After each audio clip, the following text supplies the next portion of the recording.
ہم سب ماشاءاللہ روزہ رکھ رہے ہیں، مجھے لائیو جو سن رہے ہیں وہ بھی رکھ رہے ہیں، لاکھوں کروڑ لوگ روزہ رکھ رہے ہیں، کوئی ایک ہے ایسا جو عصر کے بعد بھوک بھی لگی ہو، پیاس لگی ہو، گھر پہ کوئی دیکھ نہ رہا ہو، ٹھنڈا پانی نکال کے پی لے؟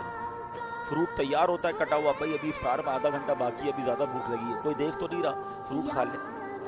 کوئی ایک ایسا نہیں ہوتا۔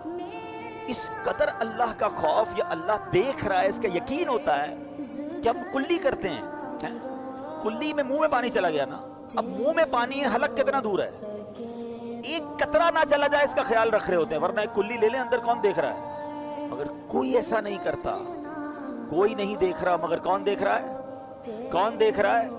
اب یہی تو سوال ہے کہ جب تم روزہ رکھ کے کھانے پینے کی چیزیں اس لیے نہیں لے رہے کہ اللہ دیکھ رہا ہے، تو آنکھوں سے حرام دیکھتے وقت یہ کیوں نہیں سوچتے کہ اللہ دیکھ رہا ہے؟